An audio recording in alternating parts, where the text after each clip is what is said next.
Welcome to RHI's Sociable City Interviews, where we meet with global thought leaders on nightlife and the social economy. Today, we are joined by Andrew Ridgie, the Executive Director of the New York City Hospitality Alliance, an association serving and representing restaurants and nightlife venues throughout the five boroughs, and the CEO of the Impact Foundation, a charitable organization working to support a thriving, diverse, and resilient restaurant and nightlife community by serving emergency meals to people in need, offering culinary scholarships, industry education, training, and more.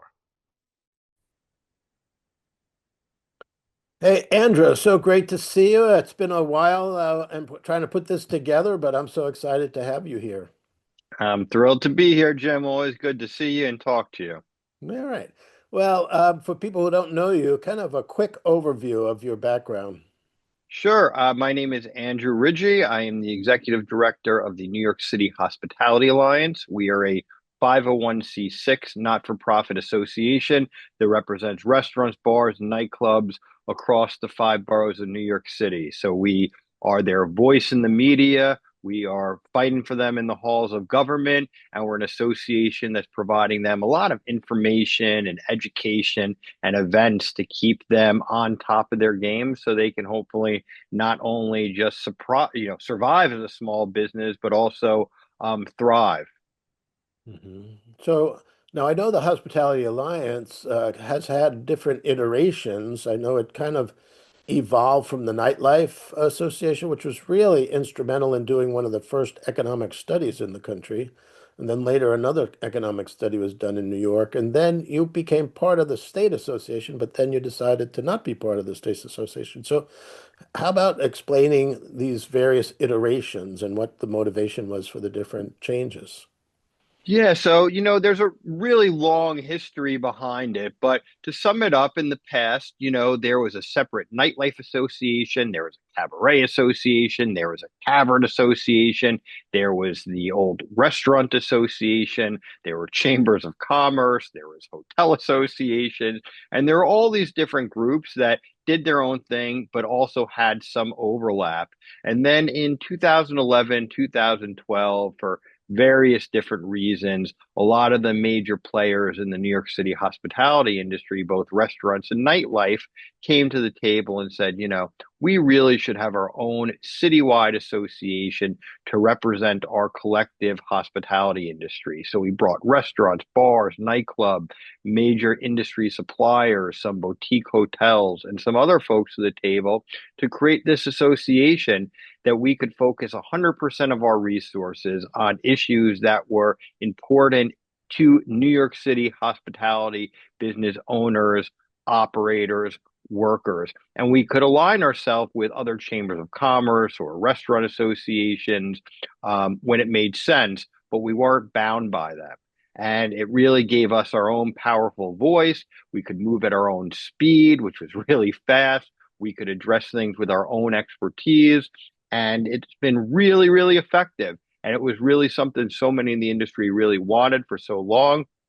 We finally came to the table, and now it's been about 13 years, and we are in the middle of every single conversation affecting our industry and really become the recognized voice of the restaurant nightlife industry in New York City. Yeah, I follow you and I see your newsletter. It's probably one of the most informative newsletters that I've come across for an association, and you certainly keep on top of the pulse of legislation and policy. But when you look at your association and your members, right now, what do you see as the biggest priority issues that are confronting the industry, particularly after COVID? Yeah, one of the things that brought us to the table was that there were so many different issues, and there are certainly overarching issues that affect everybody in the industry. So, particularly when you talk about nightlife, bar, nightclub owners, but restaurants as well, they have just seen their insurance premiums skyrocket. It's out of control.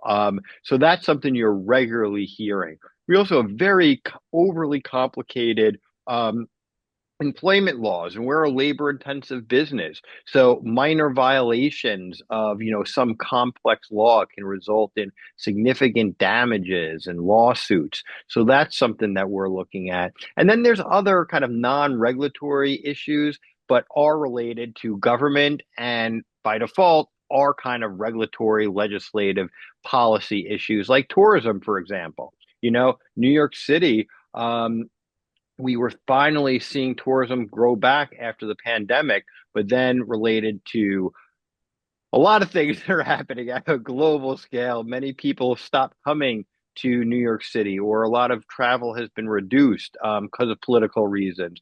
But then it's also just the cost of traveling, the cost of coming to New York City, and also the competition. Unfortunately, other cities spend so much more money in investing in tourism, bringing more conventions and other types of events to their cities than New York does. And while we think of New York, we're the global famous city, I always say we can't just rest on that. There's a lot of cities that are trying to compete. So again, insurance, obviously commercial rents, a lot of complicated rules and regulations, things like tourism, cost of living, cost of living for young people. In particular, you want them to be able to live comfortably. You want them to be able to have some disposable income to go out. And then also, when it comes to alcohol, you've seen, and there's been a lot of reporting on the younger generation, but even older generations are consuming less alcohol, which has an effect on bars and other nightlife businesses. So there's a lot of different overarching issues.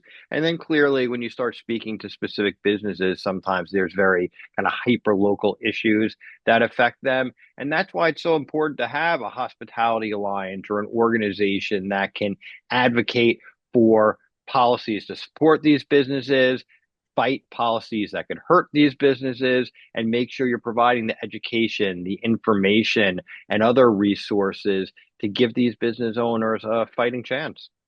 Yeah, I noted that with your new mayor, he obviously is somebody who's looking at some things like improved availability of public transportation. In fact, having a free bus service, which really would Hmm. impact a lot of the workers in the hospitality industry, particularly the late night workers. And I understand you've been invited, at least having the association involved with the new administration. So how do you think that's going to evolve and work out?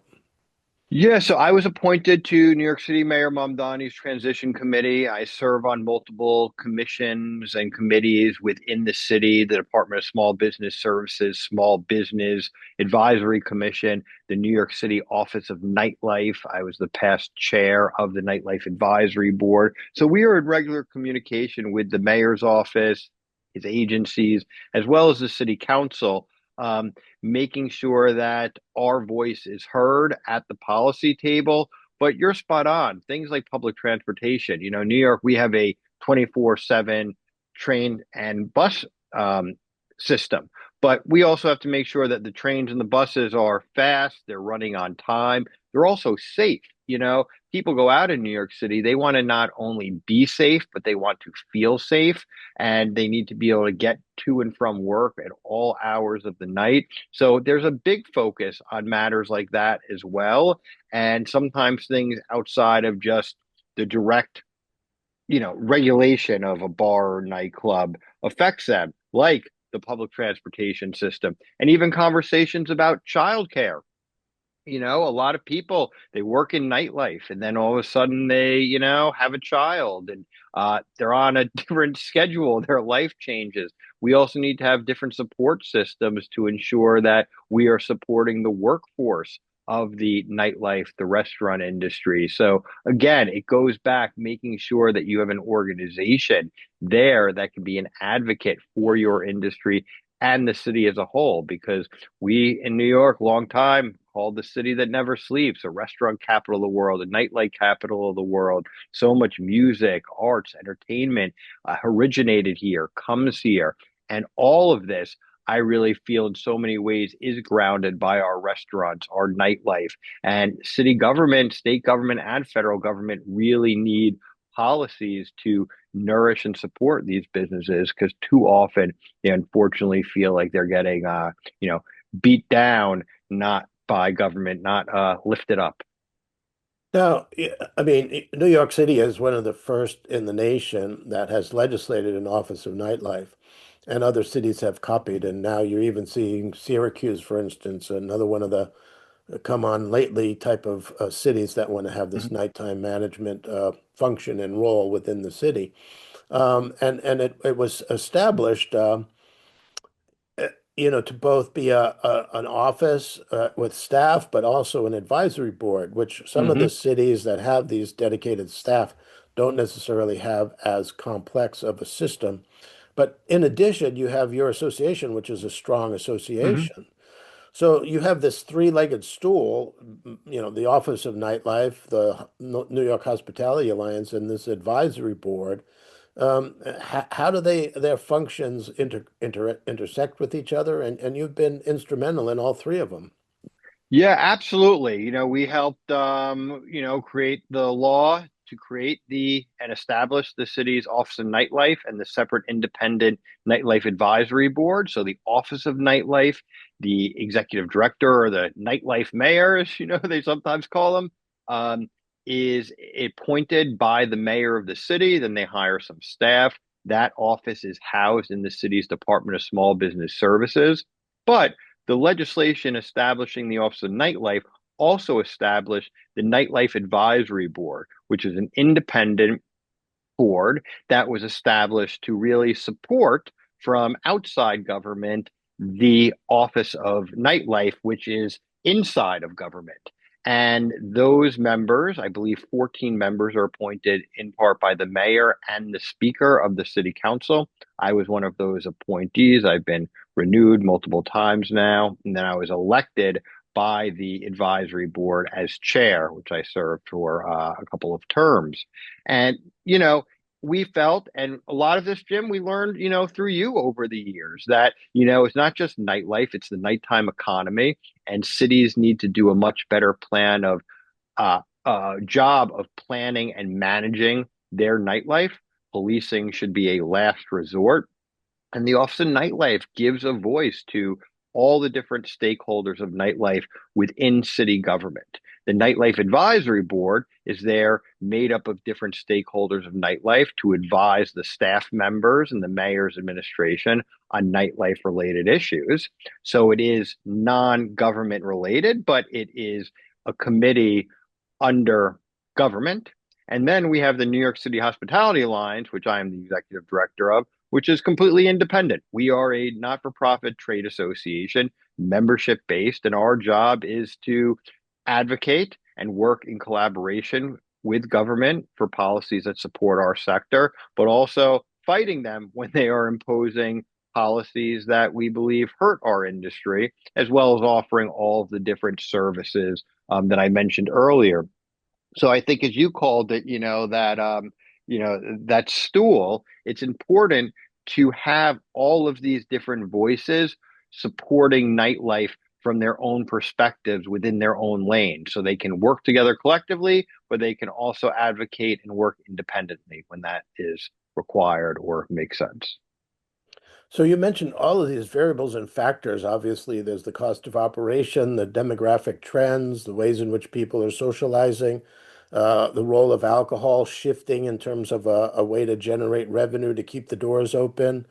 So what kind of creativity are you seeing within the industry, and how will it evolve and change? So it's no longer just, getting those young people out until 3 o'clock in the morning drinking a lot of alcohol, but rather a new way in which to adapt to these social trends so that some venues will be able to not only be able to compete, but to remain viable. Yeah, I don't think there's any simple answer to that. What I will say is, I think, and it makes sense, when we're in the moment and there's specific challenges or opportunities, everybody is hyper focused on what those opportunities or challenges are. But, nightlife and alcohol have been around for, decades, centuries. So I don't think they're going anywhere. There is a human need to socialize. I think it really comes down to what are the business models that can support these types of activities. So I think government can help reduce regulatory burdens and expenses. So the cost of insurance, for example, is not putting out a local club or a bar. That's something that government can do, because these businesses sometimes people are going out, they want to go out, but it's sometimes that these small businesses just can't afford all the expenses. So that's why they end up shuttering. I think you see things when it comes to NA, non-alcoholic beverages, restaurants, clubs are doing a lot more, giving those offerings. Um, Cannabis, I think is something we'll still have to see how it all plays out. It's been quite a mess, the rollout here. We still don't have our consumption lounges. You're unable to have one premises that is licensed for both alcohol and cannabis. So people eventually will have to, decide, even though we know people are drinking alcohol and consuming cannabis Mhm. in one way or another at the same time on the same premises. So there's things like that. Also looking at developments and creating more affordable spaces for people to take opportunities and create what is the future of nightlife, how people want to socialize. I don't think government can create an authentic, vibrant, exciting nightlife, but they can certainly help create the conditions that will allow for those creators to create nightlife. Mhm. So I think that's something that's certainly, important. Experience based, we have our Hospitality Alliance Awards coming up. There's Xanadu Roller Arts, which is, bar, nightclub, but roller skating. I think we've seen that over, the years in different, capacities, but I do think people want um, nightlife experiences that may be more than just a traditional bar, but clearly people want the traditional bar just to get together. So, um, there's incredibly creative people, entrepreneurial people that I know have businesses and will keep opening them. Um, but I think from a government perspective and the advocacy that we do at the Hospitality Alliance is make sure that government is creating an environment to encourage these businesses, not adding new restrictive rules that don't let, new music clubs open up, for example. So um, complicated, not one perfect answer, but you know, again, going back to making sure that you have an organization advocating for an industry, and then most importantly, getting people from that industry and those different stakeholders to be their own advocates. Mhm. So it sounds like the trends are there, but it's kind of operating on a 1933 when prohibition was repealed regulatory format to a society in which every way in which people are looking for social experiences, how they look at alcohol, how cannabis is integrated into their social experiences, and also just people who want activity more than just sitting around having a drink. So these are all of the dynamics that you see are playing out in the marketplace, and that it's the creatives that will come along and figure out a formula. But government has to reframe itself. Like Paul Sears once said, how can government help a people? How can government come together to help a business open and stay in business instead of coming together to figure out ways to close it down? So, Spot but on. I think New York has evolved from that earlier philosophy to one of more working with instead of against the industry. Yeah, it has been transformative. Listen, I want to be candid on both sides. One, if you go and you speak with restaurant, bar, nightclub owners, and me from the hospitality lines perspectives, we can give you a long list of more regulatory reforms to help support nightlife and restaurant businesses. We could, give you policy ideas to support these businesses that have not been enacted yet. With all that being said, to your point, we have made, leaps and bounds and strides in creating a better regulatory environment than it used to be in New York City. We've gotten fines reduced by the tens of millions of dollars. We've got restrictions that were, these kind of post-prohibition types of regulations removed. We've got things like the Office of Nightlife and small business services as part of government to help support the industry. So we've really, really come a long way, but it just goes to show that we constantly have to be out there advocating because there's always going to be new challenges. So, the way I understand it, it's not that I can be punished for dancing anymore, but I may be punished for how I dance. So, I think that was one of the great changes that you went through with the cabaret licenses to make it possible for people to actually have places where people can legally dance. Yeah, so we have what was the old racist cabaret law, and without getting into the whole history of it, it was used to basically stop dancing, musical expression, creative expression. Then parts were deemed unconstitutional, parts were repealed, but it was still used in government to punish nightlife businesses and shut them down. We got that law, cabaret law, repealed, but then there were still restrictions on dancing based on zoning. We went through a whole lengthy process and got most of the zoning restrictions removed, allowing businesses to dance. But now you have this third and final part because unfortunately, state liquor law allows for music, dance, other types of free expression to be curtailed in bars, nightclubs, and restaurants.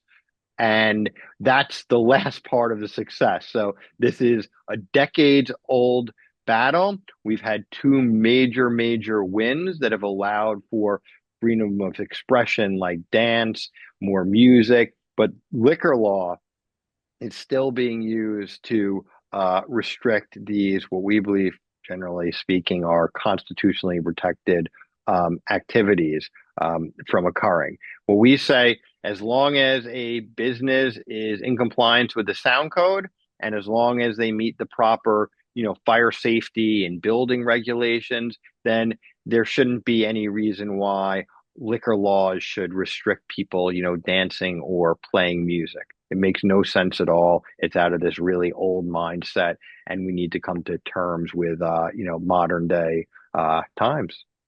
Do you believe that that the evolution of the work that you're doing in New York City and that other cities are doing through these offices of nightlife or the nighttime economy office are generating ways to build confidence locally as to the ways in which businesses operate, but at the same time, you don't have an organized system at the state level to kind of recognize these larger demographic and social trends, and so therefore they're not necessarily keeping current or helping to support towns and cities throughout their state to tap into some of these trends. Yeah, I mean, that could certainly be true. When we formed the New York City Hospitality Alliance, not only was our primary focus city government, but it was also state government as well. Our capital, where our state legislature is in Albany. We wanted to take New York City's voice to the halls of Albany. So we are in Albany with our government affairs team, also meeting locally with our state elected officials and representatives, making sure that they understand these issues. But, if you are a town and a city outside of New York City, but in New York State, you may have your own municipal challenges and you may not have that hyperlocal organization to advocate for you. A lot of the state laws impact people in counties throughout the state. However, New York City was unique in the sense that a lot of the state laws that were passed would impact, cities with a population of 1 million or more. So they'd essentially exempt almost all, if not all, the counties in the rest of New York State, but they would just regulate, and we believe unfairly in many cases, New York City businesses. So it's very complicated. I mean, I've been doing this for so many years and it will still like make your head spin like how the interplay works between city and state government and local community boards and sometimes federal government and what's legislation, what's a regulation, what's a policy, and how they all intersect. And again, going back to needing an organized association like the Hospitality Alliance there to make sense of it all fight for it all, advocate for it all, but then it can also be really helpful to have offices of nightlife or the equivalent inside government so they can communicate to their colleagues in government, why these sectors are so important, why they should maybe be treated differently. By differently, I mean better and supported positively. And then also just honestly working with groups like RHI. We've learned so much over the years, finding out what other cities are doing right, what they may not be doing right, and having colleagues and saying, hey, like what's going over there? Is that a trend just, in your city or town? Or is that something more global that's impacting nightlife? Um, Relationships, conversation, and shared advocacy strategies are incredibly important. Well, that's a good way to summarize it. The whole idea that there's a lot of complication as it relates to a simple idea of getting people together to have a drink or to have something to eat or listen to music or to dance. It seems like a basic social human need, yet at the same time, there have been erected these different barriers based upon politics and religion and health concerns and safety concerns that really put it's like running down a gauntlet of challenges that there's no one straight path from one end to the other. And you've really laid out what all of those complications are. And naturally, you have that generation of entrepreneurs and innovators who will look at the landscape and say, "Let me try this." Indeed. Yeah. Listen, like you say, the sociable city, you know, restaurants, bars, nightclubs, those are our special, social spaces. This is where we come together to be human. And it creates incredible economic activity, social activity. And our governments really need to look at it as such and harness that vitality. Of course, we need the proper safety measures in place. There needs to be fair rules and regulations, but it can be done in a way, especially when we share best practices and ideas that encourage the sociable city and don't detract from it. And I think really rephrasing how it is presented and how people understand it is critical as a first step to really harnessing that vitality and supporting it in a positive way, because it is so important to just the well-being, both social and economic, of our cities and towns and counties and states and governments.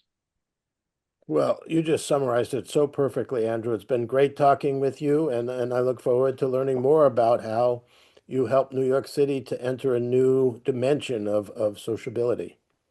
Thank you. Okay.